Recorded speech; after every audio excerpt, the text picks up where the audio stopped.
Chapter की starting में हमें दिखाते हैं कि वो चारों बेक्युंग के अगेंस्ट होते हैं ताकि बेक्युंग मीटिंग में ना जाए, लेकिन बेक्युंग उनकी बात पर ध्यान नहीं देता और कहता है अरु और जहा तुम दोनों में से महल में कौन रुकेगा। अब उन दोनों में से किसी के मन में नहीं थी कि वो महल में रहे, क्योंकि बेक्युंग के वहाँ से जाने के बाद महल में खतरा बढ़ जाएगा। तभी अरु कहता है जहा महल में ही रहेगा, तो जहा बोलता है अरु क्या तुम मरना चाहते हो। फिर अरु कहता है अरे अरे तुम वही तो हो जिसे मैं घसीट कर लाया था, फिर तुम ऐसी बातें कैसे कर सकते हो, तुम्हारा और मेरा कोई मुकाबला नहीं है, तुम ऐसी बातें मत करो। फिर जहा कहता है तुम नकली शेर हो, तो अरु कहता है तुम भी जंगल में रोती हुई बिल्ली हो। तभी बीच में अयोना कहती है हम लोग ये चीज प्रिंसेस पे छोड़ दे तो कैसा रहेगा, हम प्रिंसेस को ही चुनने देते हैं कि कौन यहाँ पर रहेगा और कौन साथ में जाएगा। तो बेक्युंग भी कहता है हाँ ये सही रहेगा, ये जल्दी करो। जहा और अरु दोनों ही इस बात के लिए मान जाते हैं। उसके बाद वो आरी के सामने बैठ जाते हैं, जिसके पास भी आरी आएगी उसी को बेक्युंग के साथ जाना है। जहा आरी से कहता है प्रिंसेस आरी मैं इधर हूँ, आपका जहा इधर है। और वहीं अरु कहता है प्रिंसेस आरी इधर आइए, मैं यहाँ पर हूँ। और वहीं आरी सोच रही होती है मैंने तो ये सब पहले ही डिसाइड कर लिया था, मैंने तो पैदा होने से पहले ही ये सब डिसाइड कर लिया था कि मैं किसको चूज करूंगी।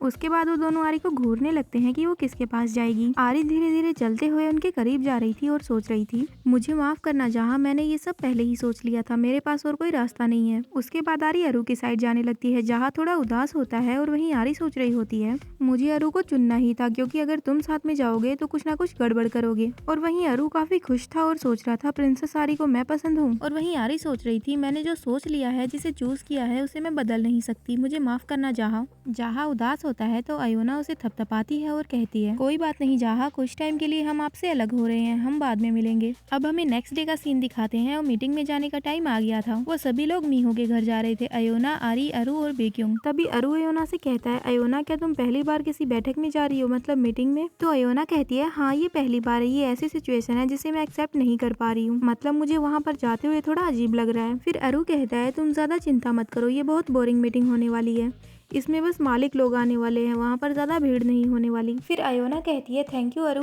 फिर अरु कहता है अयोना वैसे तुम्हें जियोग्राफी के बारे में ज्यादा नॉलेज नहीं है ना।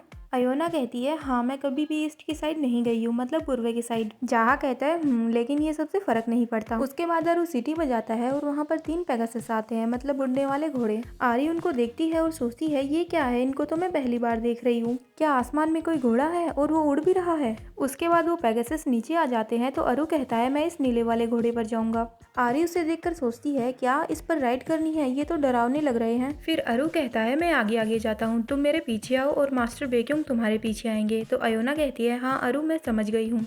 उसके बाद अयोना भी उस पेगासस पे बैठ जाती है। फिर अयोना देखती है कि आरी डरी हुई है, तो वो आरी से कहती है आप डरिए मत प्रिंसेस, ये अच्छा घोड़ा है। हालांकि ये नीले घोड़े ज्यादा टाइम तक जिंदा नहीं रहते और बात नहीं कर सकते, लेकिन ये अच्छे होते हैं। प्रिंसेस आपको इन घोड़ों पर गर्व होगा। फिर आरी सोचती है अच्छा मैंने जितना सोचा था ये उससे भी ज्यादा प्यारा है, आज से मैं तुम पर भरोसा करती हूँ ब्लू हॉर्स, आज से तुम मेरे पसंदीदा प्राणी हो। उसके बाद वो लोग वहाँ से उड़ जाते हैं और आरी सोच रही होती है एक पृथ्वी के इंसान के लिए इन लोगों ने सभा रखी है, मतलब ये मीटिंग आरी की वजह से हो रही है, क्योंकि बेक्युंग ने एक इंसान की बच्ची को पाल लिया था। उसके बाद आरी सोचने लगती है अगर वहाँ पर किसी के पास बंदूक हुई तो, और वो मेरा स्टोन हासिल करने के लिए मुझ पर गोली चला देगा तो क्या होगा। फिर आरी पीछे बेक्युंग की तरफ देखती है और सोचती है लेकिन मास्टर बेक्युंग ज्यादा टाइम के लिए वहाँ पर नहीं रुकेंगे, और वैसे भी ये सिंपल सी मीटिंग है तो मुझे इसमें कोई खतरा नहीं होगा। थोड़ी देर बाद आरी मीहो का महल देखती है, वहाँ पर काफी अच्छा व्यू था, वो उसे देखकर मुस्कुराने लगती है। मीहो का महल सेंटरलैंड में था, मतलब ईस्ट वेस्ट नॉर्थ साउथ के जो 4 हिस्से बटे हुए थे उन सभी के बीच में। और ये मीटिंग मीहो के घर पे थी, तो वहाँ पर चारों देशों के मालिक आए हुए थे। अब हमें दिखाते हैं कि बेक्युंग और बाकी सब भी मीहो के महल पहुँच जाते हैं। सभी लोग अपने घोड़े से उतर जाते हैं और सामने से एक दरवाजा खुलता है और वो देखते हैं कि कोई आ रहा है।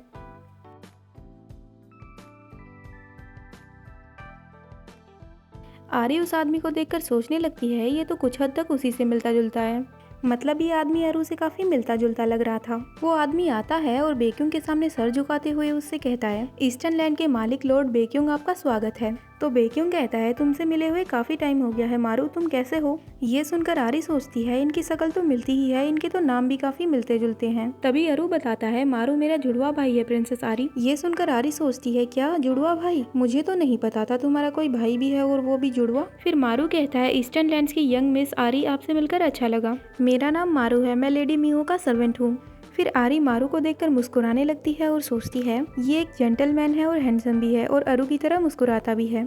अरु और मारू दोनों सच में एक जैसे ही हैं। उसके बाद मारू बेक्युंग से कहता है लेडी मीहो और तीनों लैंड्स के मालिक आपका इंतजार कर रहे हैं लॉर्ड बेक्युंग, चलिए मैं आप सभी को अंदर ले चलता हूँ। उसके बाद मरु उन सभी को महल के अंदर ले जाता है। आरी महल को देखती है तो उसकी आंखें चकाचौंध हो गई थी। महल काफी सुंदर था। उसके बाद वो लोग उस रूम के सामने पहुंच जाते हैं जहां पर मीटिंग थी और वहां पर मारू कहता है लॉर्ड बेक्युंग आपके लिए दरवाजा मैं खोलता हूं।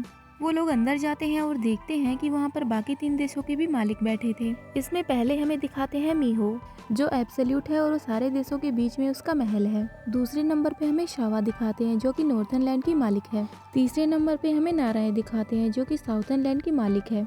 चौथे नंबर पे हमें दिखाते हैं बारंग जो कि वेस्टर्न लैंड का मालिक है। वो सभी लोग आरी को देख रहे थे और उनको देखकर आरी डर रही थी और सोच रही थी कि वो सभी लोग उसे डराने की कोशिश कर रहे हैं और जोर जोर से हंस रहे हैं। आरी डर जाती है और सोचती है ये सभी लोग काफी डरावने हैं और फिर अयोना से चिपक जाती है। फिर बेक्युंग कहता है अयोना, तो अयोना कहती है हाँ लॉर्ड बेक्युंग। तो बेक्युंग कहता है एरी को मेरे पास लेकर आओ। बेक्युंग समझ गया था कि एरी को डर लग रहा है तो वो उसे अपनी गोद में ले लेता है और फिर आरी सोचने लगती है उन सब की आंखें काफी डरावनी थी, लेकिन बेक्युंग की गोद में आने के बाद मुझे नींद आ रही है, ये काफी मुलायम है। बेक्युंग ने एरी को गोद में ले लिया था तो ये देखकर मीहो खांस रही थी और बेक्युंग को घूर रही थी। तो बेक्युंग जल्दी से आरी का मुंह फेरता है और उसे अपनी गोद में बिठा लेता है। तो आरी सोचने लगती है बेक्युंग मुझे तो वैसे ही पसंद था जैसे तुमने मुझे पहले पकड़ रखा था, क्या तुम वापस से मुझे मोड़ के गले नहीं लगा सकते ताकि मैं सो जाऊं।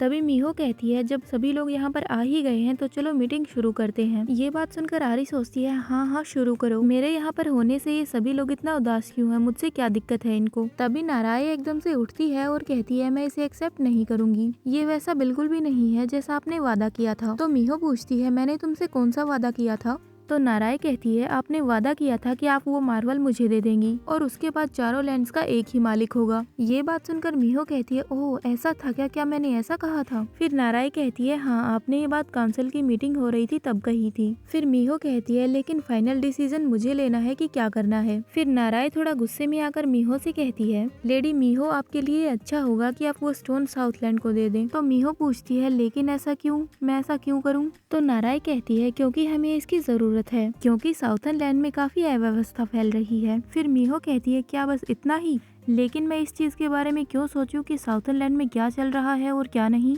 तुम सभी को अपने अपने देशों में खुद ही राज करना होगा और खुद ही संभालना होगा कि वहाँ पर क्या सही चल रहा है और क्या गलत। और ये बात तुम पर भी लागू होती है चाहे तुम सभी में यंग फिनिक्स क्यों ना हो।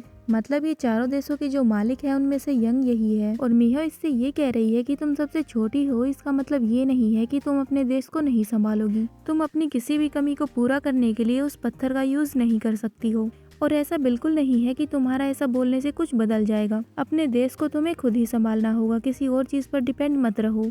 तभी बीच में शाहवा बोलती है और कहती है ये सब तो ठीक है, पहले आप हमें ये रीजन बताइए कि आपने वो स्टोन लॉर्ड बेक्युंग को ना देकर उनकी बेटी को क्यों दिया। ये बात सुनकर शायद हम आपके डिसीजन को एक्सेप्ट कर ले, तो इसीलिए आपको हमें वो रीजन बताना चाहिए कि आपने ऐसा क्यों किया। शाहवा की आंखों को देखकर आरी सोच रही थी मैंने ऐसी आंखों को पहले भी कहीं देखा है। और इसी के साथ ये चैप्टर यहीं पे खत्म होता है। Hope you like this video. Bye bye.